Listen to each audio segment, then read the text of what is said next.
350페이지 피세요. 350페이지.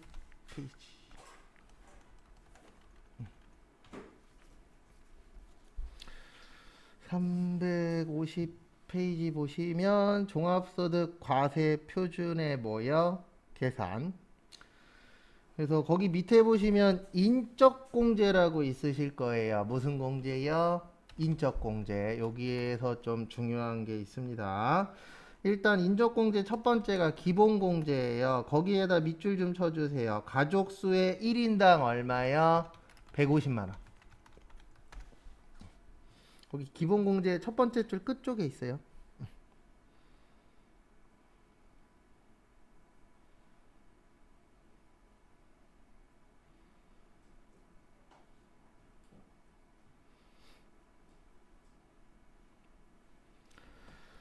그래서 거기 보시면은요 1인당 얼마라고요? 150만원.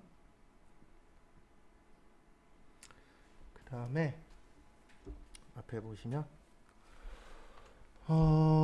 아까 제가 요거 썼었죠. 나이는 몇 세 이하요? 20세 이하. 그 다음에 몇 세 이상? 60세 이상. 그 다음에 나이하고 관련 없는 분들이 배우자, 장애인, 기초생활, 수급자. 그 다음에 소득은 소득금액 100만원 이하, 총급여 500만원 이하, 근로소득금액 150만원 이하, 그 다음에 이자 배당 2천만원 이하, 그 다음에 기타 소득금액 300만원 이하. 요게 기준값이에요. 무슨 값이라고요? 기준값. 그래서 나이가 21살이야. 그러면 인적공제 안 된다. 이런 식으로 이제 구별을 저희가 해줘야 돼요. 네. 그래서 요걸 가지고 요게 되냐 안 되냐를 판단하는 거예요. 기본공제 대상자에 해당이 되느냐 안 되느냐. 근데 여기 잠깐 보시면 나이 무관한 사람 중에 첫 번째 배우자 있죠. 배우자는 왜 나이가 무관하냐면 대부분 결혼하면 몇 살 넘죠? 20살 넘죠. 예. 그래서 대부분 그리고 결혼하게 되면은 특히 우리나라에서는 이게 뭐라 그래야 되나 경제활동 하기가 쉽지가 않잖아요. 그래서 나이는 상관이 있다 없다 배우자는 없다. 그 다음에 장애인분들 같은 경우에는 실질적으로 뭐 좋아지고는 있지만 우리나라에서 경제활동 하기가 쉽진 않잖아요. 장애인분들이. 예, 그래서 요분들도 나이는 상관없어요. 그리고 기초생활 수급자라고 있어요? 없어요? 있죠. 요 세 분류는 나이는 상관없는데 저희 시험은 주로 요 두 개만 나와요. 예, 얘는 나온 적은 없습니다. 근데 혹시나 해서 제가 정리해 드린 거고요. 그래서 나이도 해당이 돼야 되고 돈 벌어도 안 돼요. 그래서 제가 여기 총급여 얼마라고요? 500. 그리고 아까 제가 잠깐 봐두라고 한 것 중에 기억 안 나실 수도 있어요. 500만 원까지 70%라고 있었어요? 없었어요? 있었어요. 그래서 500만 원에 70%면은 350이에요. 얼마라고요? 350. 그래서 500에서 350 빼면 얼마 나오죠? 150 나와요. 얼마 나와요? 150. 그래서 결론은 요 두 개는 같은 말입니다.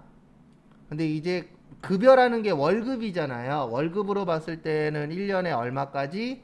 500만 원 이하. 그 다음에 세법에서 계산할 때는 얼마까지는 괜찮은 거예요? 150만 원. 그 다음에 이자 배당은 얼마요? 아까 2천이라 그랬죠. 그 다음에 기타 소득 금액 얼마였어요? 300. 여기에 해당되시는 분들만 기본공제를 받으실 수 있는 겁니다. 그래서 예제로 만약에 자녀가 있어요. 누가 있어요? 자녀가 만약에 21살이야. 그러면 21살이면은 기본공제가 되는 거예요? 안 되는 거예요? 안 돼요. 몇 살 넘어서? 20살 넘어서. 이런 식으로 구별하는 연습을 앞으로 할 거예요. 그래서 그걸 연습을 하려면은 요게 좀 기억이 나셔야 구별하는 게 좀 더 어때요? 수월해집니다. 그래서 거기 밑에 박스 잠깐 볼게요. 인적공제 거기 보시면 이제 기본공제라고 있는데요. 그래서 거기 보시면은요 종합소득이 있는 거주자에 대하여는 다음 중 어느 하나에 해당하는 가족수의 1인당 얼마요? 150. 얼마라고요? 150. 150만 원을 곱하여 계산한 금액을 거주자의 해당 연도의 종합소득 금액에서 뭐 한다? 공제한다. 그거 좀 봐두십시오.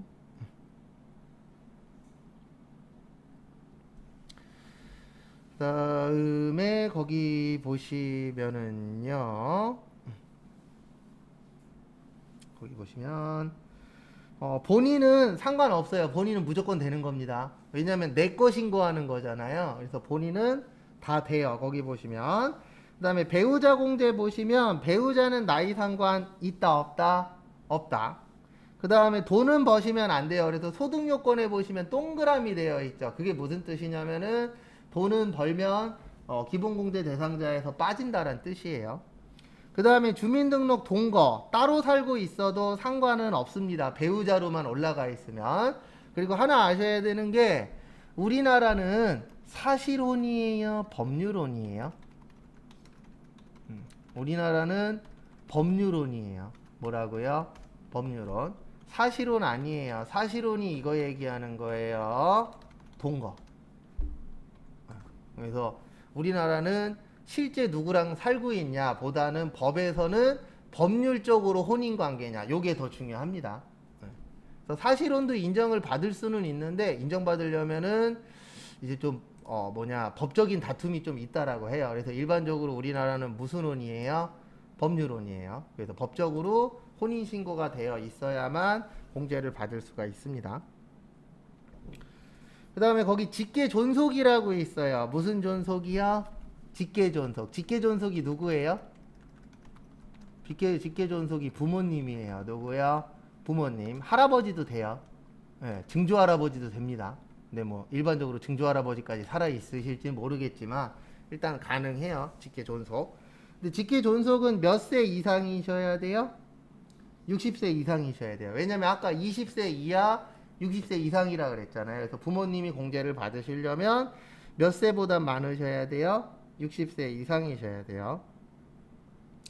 그 다음에 소득 요건에 해당이 돼야 되고 거기 보시면 주거 형평상 별거 허용이라고 되어 있죠. 뭐라고 되어 있어요? 별거 허용. 그래서 이게 뭐냐면은요. 이걸 얘기하는 거예요. 뭐를 얘기하는 거냐면은 따로 살고 있어도 공제받을 수 있다 없다? 있다. 그래서 이런 경우입니다. 내가 만약에 인천에 살아요. 어디 살아요? 인천에. 근데 부모님은 만약에 강원도에 살아요. 어디에 사세요? 강원도. 그래도 공제받을 수 있어요. 왜냐하면 요 문구 때문에 주거 형평상 별거를 뭐한다?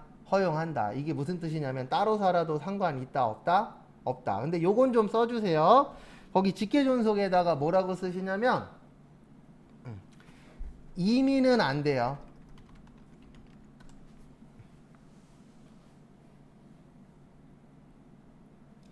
가끔씩 시험 문제에 부모님이 나오는데 뭐 미국으로 이민가 있다, 캐나다로 이민가 있다 이런 식으로 나오거든요. 이민가 있으면은 공제가 안 됩니다. 왜 안 되냐면 이 직계존속 부모님을 공제해드리는 이유 중에 하나가 뭐냐면은요.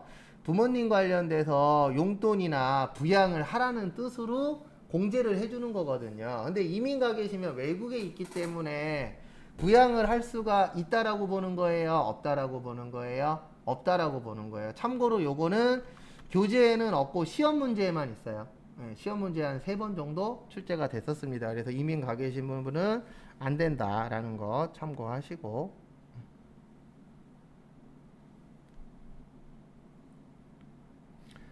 그 다음 거 보시면은요. 직계 비속이나 동거 입양자. 직계 비속이 누구예요? 네, 직계 비속은 자녀예요. 누구요? 자녀. 자녀나 입양자. 거기 보시면 동거 입양자라고 되어 있잖아요. 네, 요분들은 나이 요건 따져야 되고 나이는 일반적으로 몇 세 이하요? 20세 이하.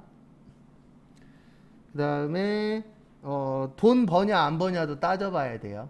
네. 그래서 거기 동그라미의 의미가 돈 버는지 안 버는지 확인하라는 뜻입니다. 그것도 참고하시고요.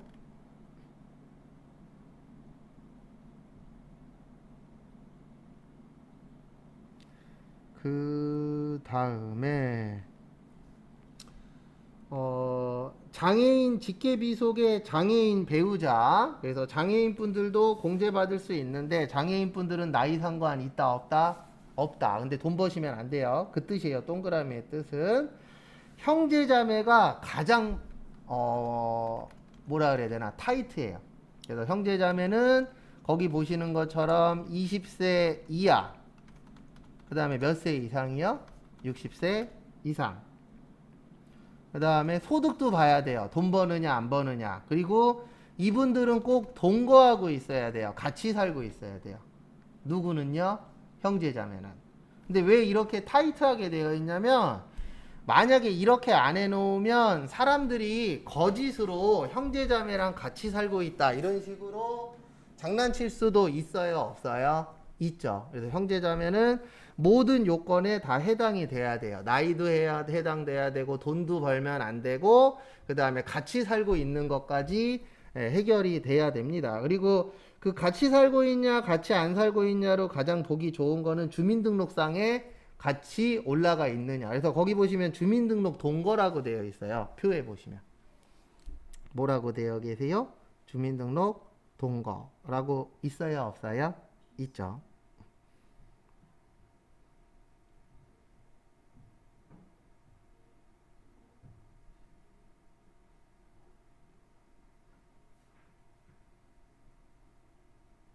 그래서 그 부분 참고하시기 바랍니다.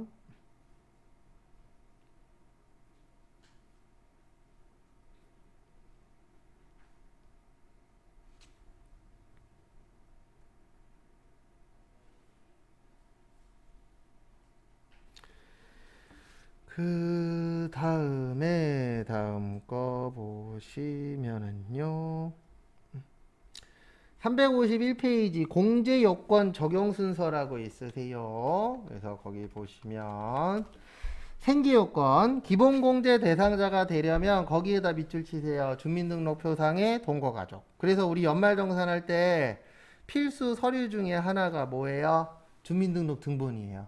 그거 가져오라고 이야기를 하죠. 왜냐면 그거를 보고 같이 살고 있느냐 따로 살고 있느냐 이걸 판단을 해야 되거든요. 근데 다만 다음의 경우에는 동거하고 상관이 없대요. 그래서 배우자와 직계 비속, 그 다음에 동거가족이 취약, 질병의 요양, 근무상 또는 사업상의 형편 등으로 본래의 주소 거소를 일시 퇴거한 경우에도 그 사실이 입증되면 상관이 없습니다. 그 다음에 거기에다 밑줄 쳐주세요. 거주자, 배우자를 포함입니다. 그러니까 여기에서 주의하셔야 되는 게 우리 부모님만 되는 게 아니고요. 배우자의 부모님도 돼요. 예, 나이하고 소득에만 해당이 되면. 그래서 거기 보시면 배우자를 포함이라고 되어 있죠. 그래서 직계 존속은 직계 존속 부모님은 별거에도 따로 살아도 공제받을 수 있다 없다? 있다. 그래서 별거 가능해요. 누구는요? 부모님은. 그다음에 별거가 안 되는 거는 요 분이 대표적이에요. 누구요? 형제자매는 꼭 뭐 해야 된다? 같이 살고 있어야 된다. 그거 참고하시고. 그리고 나중에 문제 풀면서 계속 똑같은 설명을 할 거예요. 왜냐면 이 파트는 문제 보면서 푸는 수밖에 없거든요. 안 그러면은 이해가 좀 안 되는 파트라 그렇게 해서 진행을 할 겁니다.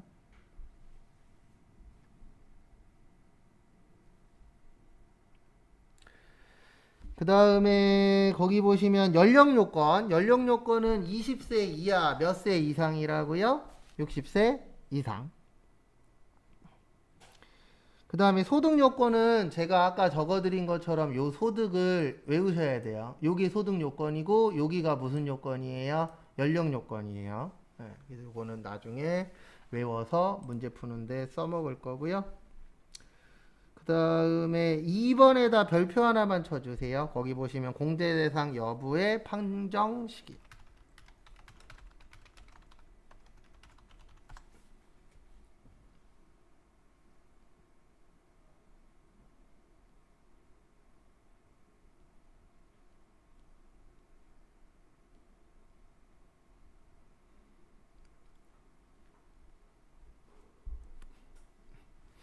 공제 대상 여부의 무슨 시기요?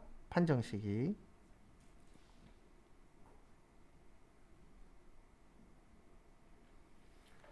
그래서 거기 보시면은요. 일반적인 경우는 몇 월 며칠 기준이에요? 12월 31일이에요. 몇 월 며칠이요? 12월 31일 기준.